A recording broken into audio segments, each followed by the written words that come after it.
I came home early and found my mother fighting for her life in the ICU. My husband and his brothers were sitting calm as if nothing happened. I immediately locked every account they had access to. They began panicking. My name is Serena Caldwell. I'm 41 years old. And the moment I walked into that hospital room and saw my mother connected to tubes and machines, her chest rising and falling with the help of a ventilator, something in me went cold. Not the cold that comes from fear, the cold that comes from clarity. Because in the hallway outside her room, my husband Marcus sat in a plastic chair scrolling his phone. His brother Damon was eating chips from a vending machine bag. His youngest brother Trey was stretched out across two chairs like he was waiting for a delayed flight. Not one of them looked up when I walked in. Not one of them had tears in their eyes. Not one of them looked like a man who was watching his mother-in-law disappear behind a curtain of machines. That was 6 months ago, and by the time this story ends, you will understand why that moment in the hallway was not the beginning of my pain. It was the end of my silence. Before I take you back to that day, please take a moment to like and subscribe and drop your location and the time in the comments. I love knowing where you are listening from. Now let me tell you everything. I need to start 3 years before that hospital hallway, because that is when I first started to feel it. That slow, creeping sensation that something in your life has been rearranged while you were not looking. That the furniture is in the same place, but the house is different. That the person sleeping next to you at night knows something you do not. My mother, Gloria Watkins, raised me alone in Decatur, Georgia. My father left when I was 4, and my mother never made it something to grieve over. She worked as an administrative coordinator at a regional insurance office for 22 years. She was not a woman who talked about money. She was a woman who had it quietly, managed it carefully, and never once made me feel like we were lacking. She drove a clean car. She kept a garden. She took me to church every Sunday in the same navy coat she'd owned since before I was born, and somehow it always looked pressed and intentional. When I was 12, she sat me down at the kitchen table and showed me her savings account. Not to brag. To teach. She said, "Serena, money is not something you talk about at dinner tables. It is something you protect." I did not understand what she meant then. I do now. I met Marcus Caldwell at a work conference in Atlanta when I was 32. He sold commercial insurance. I was a contracts manager for a mid-sized logistics company. We were in the same breakout session, and he made a joke about the coffee that was actually funny. We exchanged numbers. 6 months later, we were together. 8 months after that, he proposed at a restaurant in Buckhead with a ring I later found out he had financed on a store credit card. I want to be fair to the man Marcus was in the beginning. He was warm. He was present.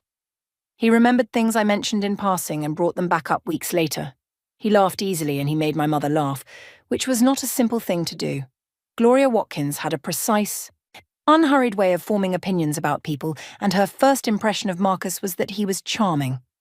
Her second impression, which she shared with me about a year into our marriage, was that he was the kind of charming that needed an audience. I should have listened to the second impression. We got married 3 years after we met, a small ceremony at a venue outside Decatur. My mother wore a cream dress she had made by a seamstress on Candler Road. She danced at the reception and cried during the toast and held my face in her hands before I walked down the aisle and said, "You deserve every good thing, baby. Every single one." Marcus's brothers were at the wedding. Damon, the middle one, 38 now, had already been through one divorce and was working a sales job he described differently every time someone asked. Trey, I'm the youngest, was 26 then, and living in their mother's basement, which their mother had recently sold, so technically, he was between arrangements. Their mother, Paulette Caldwell, was a woman I tried hard to love. She was not unkind exactly. She was just a woman who had raised 3 sons, and somewhere along the way decided that other women were either useful or in the way. I was useful for approximately 2 years. The shift happened quietly. It always does. Marcus started talking about his brothers more. Damon needed help with a security deposit. Trey needed a cosign on a car note. Paulette needed her gutters replaced, and did I know a contractor? Each request came through Marcus, and each one was framed as temporary. Just this once. Just until he gets back on his feet. Just a small thing. And I said yes more times than I should have because I believed in our life together, and I thought saying yes was how you built one. What I did not know then, and what I would not fully understand until the night I stood in an ICU hallway and watched my husband eat a bag of chips, was that the money was not the point. The access was. About 2 years into our marriage, my mother's health began to change. Nothing dramatic at first. Fatigue, some confusion in the mornings, a diagnosis of early-stage vascular dementia that her doctor said was manageable with medication and routine, and reduced stress. My mother received this information the way she received most difficult things, which was directly and without theatre. She adjusted her diet. She hired a part-time aide named Connie who came 3 days a week. She gave me a key to her house and updated her paperwork with her attorney and told me where everything was. That paperwork included a will, a healthcare proxy naming me as her decision-maker, and a power of attorney that was mine and mine alone. My mother was very deliberate about this. She sat across from me at her kitchen table, the same one where she had shown me her savings account when I was 12, and she said, "I am putting this in your name, Serena. Not Marcus's, not the household's. Yours." I thought she was being overly careful. I thanked her and filed the documents in the fireproof box in our home office and did not think about them again for almost a year. Marcus knew about the documents. I had told him in passing. What I had not told him, because it had not occurred to me to discuss it, was the full picture of my mother's finances. Gloria Watkins had spent 22 years contributing to a pension, 30 years building a savings account, and 15 years investing in a modest but consistent portfolio through a financial advisor she had used since the early 90s. Her house indicator was paid off. She had no debt. She was, by any reasonable standard, a woman who had taken exquisite care of her own future. I found out that Marcus had figured this out approximately 8 months before I did, but I am getting ahead of myself. Let me take you back to the ordinary days, because that is where these stories really live. Not in the dramatic moments, in the Tuesday evenings and the Sunday afternoons, in the small patterns that tell you everything if you are paying attention. Marcus started visiting my mother without me. Not often at first. Once every few weeks, always with a reason. He was nearby on a work call. He wanted to drop off groceries. He was checking on her since I was travelling. My mother mentioned these visits casually, the way you mention weather. Marcus stopped by again today. He helped me with the television remote. I thanked him for being attentive. I told him it meant a lot to me that he cared about her. He said, of course, she's family. Damon started coming with him sometimes. Trey once. I did not find this strange. I found it touching. My husband's family showing care for my aging mother. I told myself this was what a good marriage looked like. Effort across families, integration, warmth. What was actually happening. I would not discover until a Thursday afternoon in March when I came home from a work trip 2 days early because our client had rescheduled and I had not told anyone I was changing my flights. I want to stop here for a moment, because if you have ever been the person in a family who holds everything together, who works the long hours and keeps the accounts and makes sure the bills are paid and the appointments are kept and the people you love are cared for, and you have ever come home to find that the people who were supposed to be caring back were not, then you already know the particular quality of silence that greets you at the door of a hospital room. If that is you, hit that subscribe button right now and drop a comment. Tell me you are here. Because what I found when I walked into Piedmont Atlanta Hospital on a Thursday afternoon in March is going to stay with you. I had landed at Hartsfield at 2 in the afternoon. I had not called Marcus because I wanted to surprise him. I took a rideshare from the airport. I was thinking about dinner. I was thinking about sleeping in my own bed. I was thinking about stopping by my mother's on the way home to drop off a tin of cookies I had picked up at the airport gift shop. A silly thing, the kind my mother liked with the almond glaze. My phone rang when I was 20 minutes from home. The number was from Piedmont, Atlanta. An emergency contact notification. My mother had been brought in by ambulance at 11 that morning. Possible cardiac event. She was in the ICU. I told the driver to change course. I sat in the back of that car with the tin of cookies on my lap, and I did not make a sound. When I walked into the ICU waiting area, I saw Marcus first. He was in the third row of chairs along the left wall, phone in both hands, thumbs moving. Damon was 2 seats down with a bag of chips and a styrofoam cup. Trey had his feet up on the chair across from him. There was a football game on the mounted television in the corner. Trey was watching it. My husband's mother-in-law had been in the ICU for 4 hours and there was a football game on. Marcus looked up when he heard my roller bag. His expression moved through several things quickly. Surprise, then something that looked like recalibration, then the version of concern he put on like a jacket when he needed it. Serena. He stood up. I didn't know you were coming back early. I stood there in the entrance of the waiting room. I looked at my husband. I looked at his brothers. I looked at the football game. I looked back at my husband. "Where is she?" He pointed toward the double doors. "In there. They won't let us in. Family only, 2 at a time." "I am family," I said. I walked past him through the double doors. My mother was in bed 6. She was smaller than I remembered somehow, the way people become smaller in hospital beds, like the room has grown around them. There were leads on her chest and a cuff on her arm, and an oxygen monitor clipped to her finger. A nurse was adjusting something on the IV line. I stood at the foot of the bed and looked at my mother's face, and I understood for the first time in my life what it meant to feel the floor move beneath you. The doctor came in 20 minutes later. "Hypertensive crisis," she explained. "Dangerously elevated blood pressure, likely ongoing for weeks without treatment." Had my mother been experiencing headaches? Blurred vision? Had she complained of any of these things to anyone in the household? I told the doctor my mother did not live with me. I told her my mother had a part-time aide named Connie who came 3 days a week. The doctor frowned and looked at her chart. According to the paramedic report, the woman said, "The call came from the residence of Marcus and Serena Caldwell." I looked at her. "My mother was brought here from my address."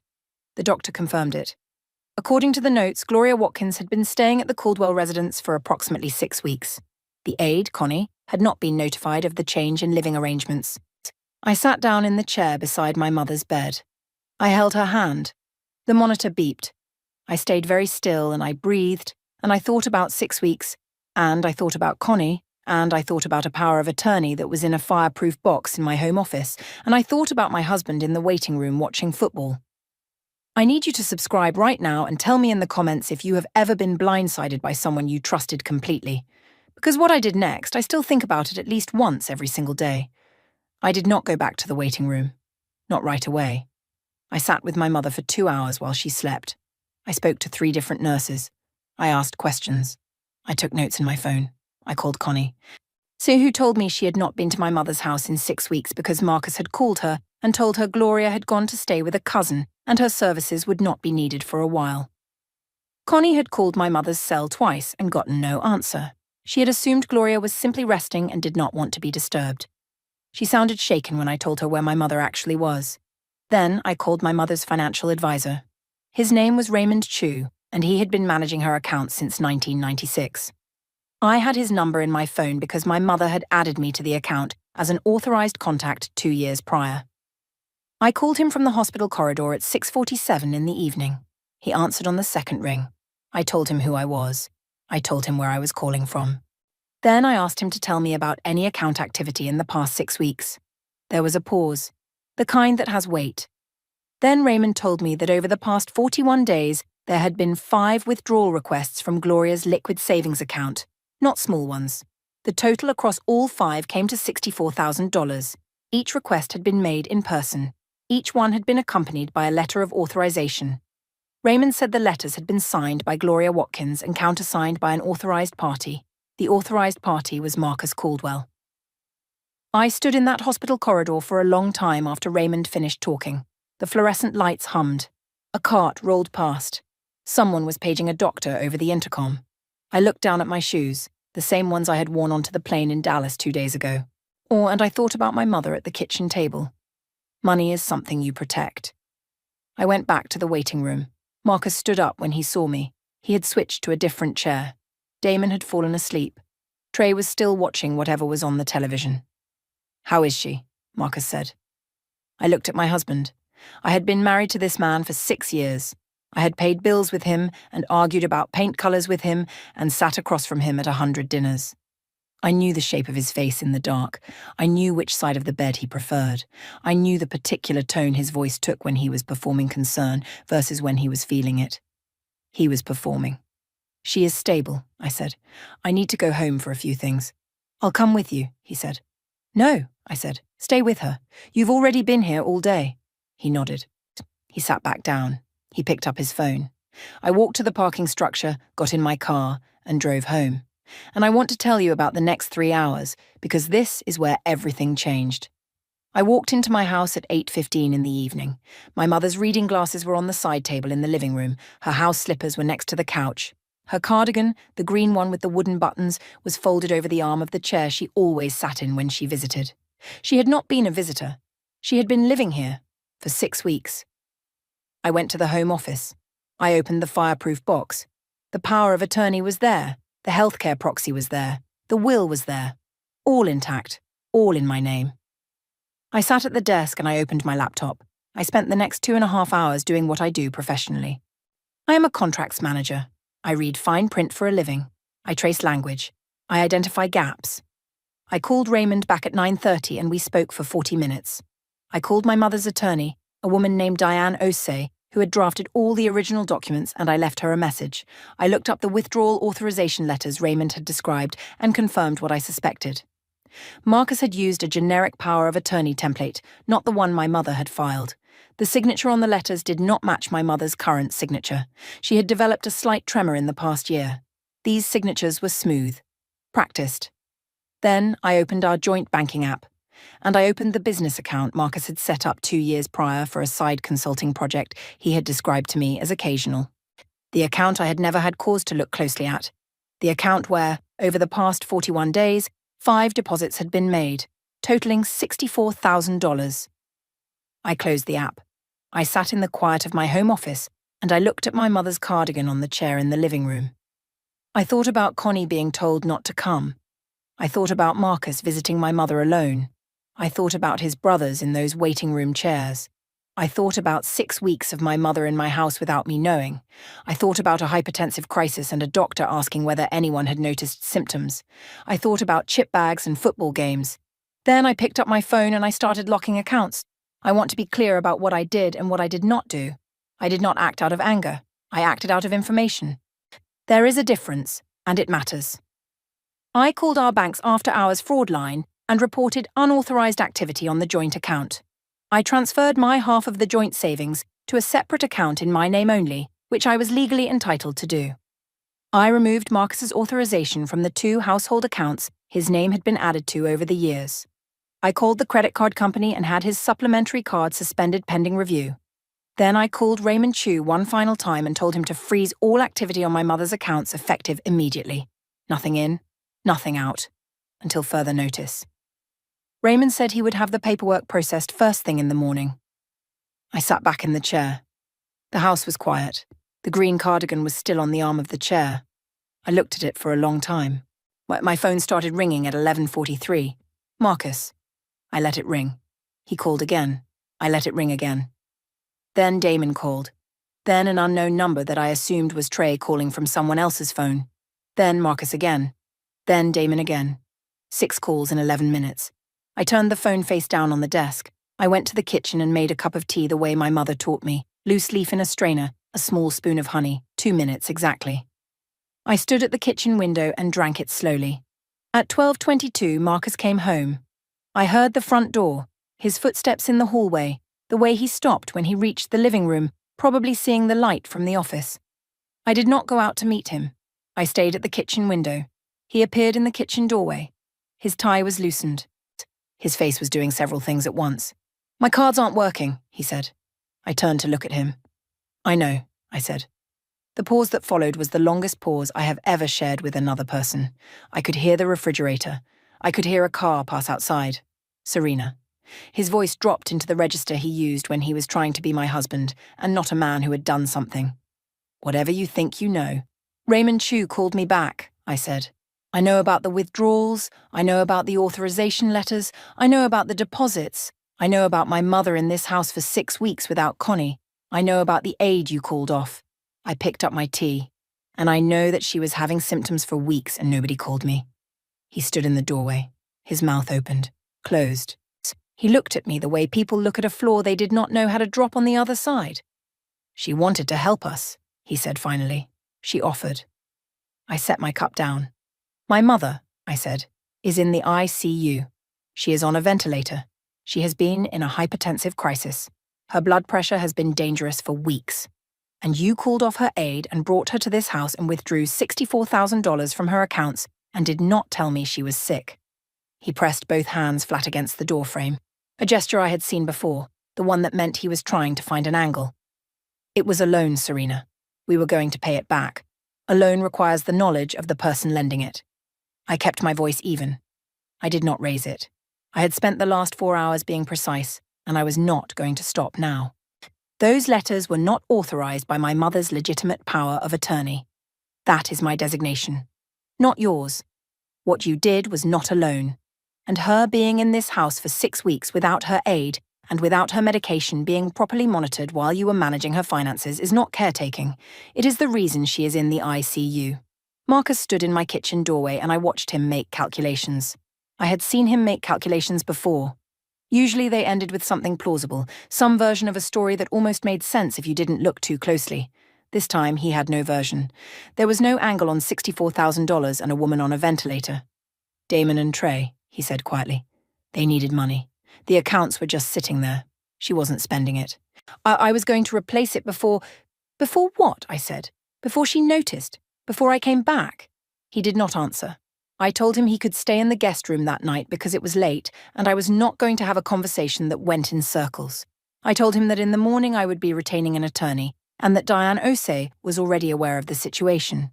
I told him that my mother's accounts were frozen and that any further attempts to access them would be documented. Then I finished my tea and I went to bed. I did not sleep, but I did not cry either. I lay in the dark and I thought about my mother at a kitchen table showing me a savings account and telling me that money was something you protect. She was right. She had always been right. I had just applied the lesson in the wrong direction. I want to stop here and ask you something. If you have ever woken up to the realization that the person you trusted most was using that trust as a door, not a gift, but a door they kept walking through without asking, leave a comment right now. Tell me what that felt like. Because the morning that followed was one of the longest mornings of my life, and I want you to know you are not alone in what comes after clarity. The morning was a Tuesday. I was up at 5:30. Marcus was in the guest room. I made coffee, got dressed, and drove to the hospital before he came downstairs. My mother's numbers had improved overnight. The cardiologist on duty, a measured woman named Dr. Farris, told me the ventilator support might be reduced by end of week if she continued to stabilize. She asked if I had been able to identify what might have caused the prolonged elevated pressure. I told her I had some information and that I was working with an attorney. Dr. Farris looked at me for a moment and then nodded in the way doctors nod when they have seen situations like this before and have learned not to ask more than the patient's family volunteers. I sat with my mother for 3 hours. She was not fully conscious, but she was present in the way people are present when they are fighting. I held her hand and I talked to her the way she used to talk to me when I was a child and sick. Quietly, directly, about ordinary things. The garden, the cookies from the airport, the cardigan on the chair. I told her the accounts were frozen. I told her Raymond knew. I told her Diane Osei was calling me back this morning. I told her she was going to be fine. I believe she heard me. Diane Osei called at 8:47. She had reviewed the authorization letters Raymond had forwarded to her. Her assessment was immediate and unambiguous. The letters were not valid under my mother's official power of attorney. The counter-signature was fraudulent. Combined with the pattern of withdrawals and the circumstances of my mother's living situation and health decline, there was a basis for a report to Adult Protective Services and potentially a referral to the District Attorney's Financial Crimes Unit. I authorized all of it. Damon called me at 9:15. His voice was the voice of a man trying to find out how much I knew before deciding what to say. Hey, Serena, listen. I just wanted to check in on Gloria. You know, see how she's doing. And also I think there might have been some kind of mix-up with some transactions. There was no mix-up, I said. Silence. Whatever Marcus told you, he said. I want you to know I had nothing to do with the financial stuff.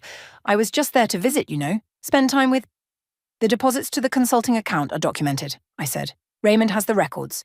Diane Osei has them. My attorney will have them by tomorrow morning. He hung up. He did not call back. Trey texted me. The text said simply, hey, can we talk? I read it and put the phone back in my pocket. What happened over the following weeks happened quietly the way most important things do. Adult Protective Services opened a review. Diane Osei filed a civil complaint on behalf of my mother's estate. The District Attorney's Financial Crimes Unit requested records from Raymond Chu. The records were provided. Marcus retained a defense attorney, which told me everything I needed to know about whether he planned to claim this had been a legitimate loan. I filed for separation on a Friday morning. The paperwork was clean and specific. I did not want drama. I wanted documentation. Marcus called me 11 times the day the separation papers were served. I did not answer. He called from Damon's number. I did not answer. He had his mother, Paulette, call me. I answered that one, because I wanted Paulette to hear something directly. "Serena," she said, her voice low and practiced, "I know this looks bad. But Marcus is a good man at his core. You know that. This family has been through hard times and sometimes people make choices. Paulette," I said, "your son moved my mother into my house without telling me. He called off her caregiver.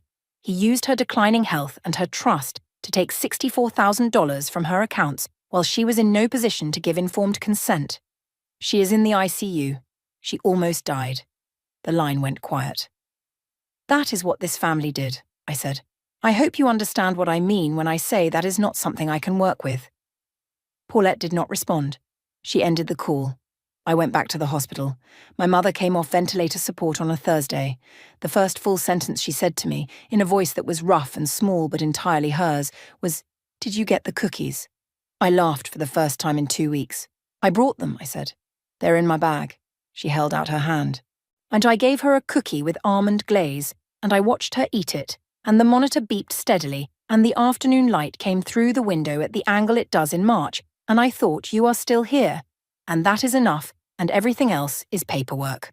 My mother was discharged after 11 days. She did not go back to her house on Candler Road right away. She came home with me, the real home with me, and Connie came every day, and I worked from the dining room table for 3 weeks, and we watched her programs together in the evenings, and she taught me the correct way to make her cornbread, which I had been doing wrong for 15 years, apparently. The financial investigation moved forward on its own timeline the way these things do. Marcus and Damon were both named in the civil complaint. So the question of criminal charges remained open for several months while the DA's office built its case. I was kept informed. I kept my attorney informed.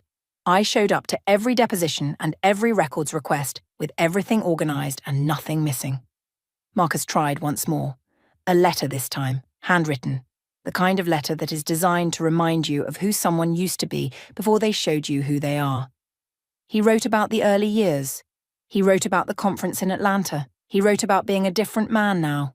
He used the phrase, "I was under enormous pressure from my brothers," which may have been true and was also not a defence. I read the letter once. I put it in a folder with the rest of the documentation. I did not write back. I want to tell you something about anger. Because I think people expect certain stories to be about anger, and this one is not.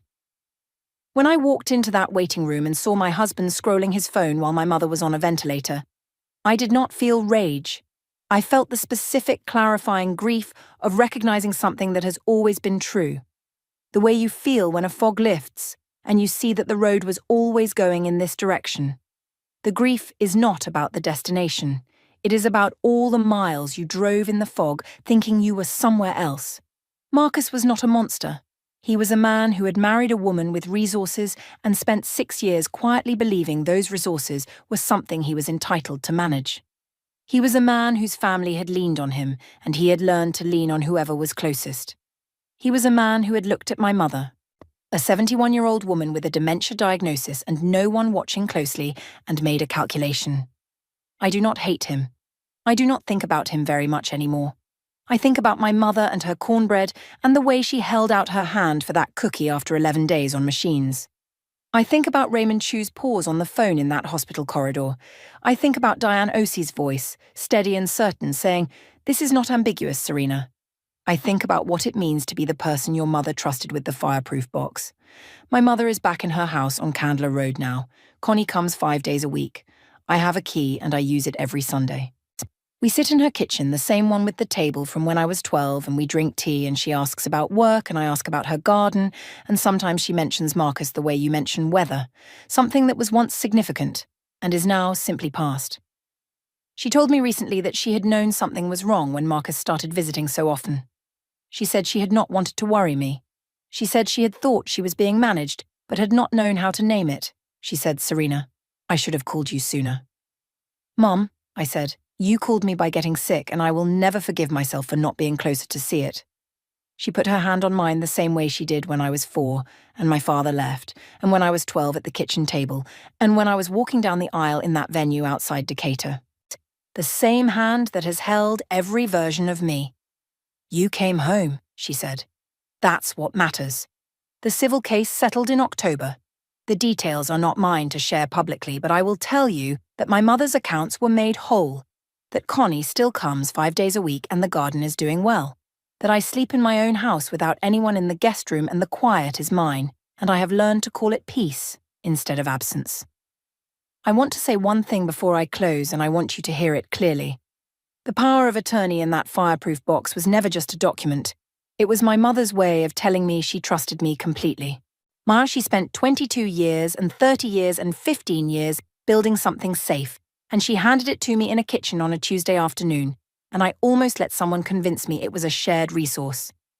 You can love someone and fail to protect what they gave you. You can be inside a marriage and be asleep to it. You can think that good intentions and a signed certificate are enough.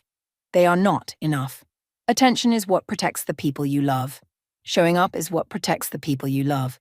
Not the dramatic arrival and not the heroic gesture. The ordinary Tuesday. The phone call when you land.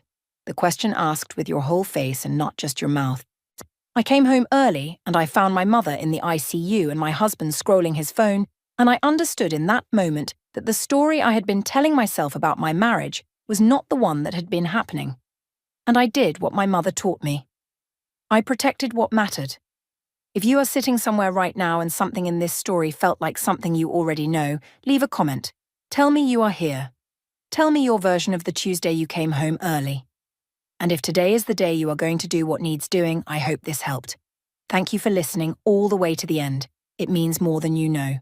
Subscribe if you want more stories like this one, and I will see you in the next.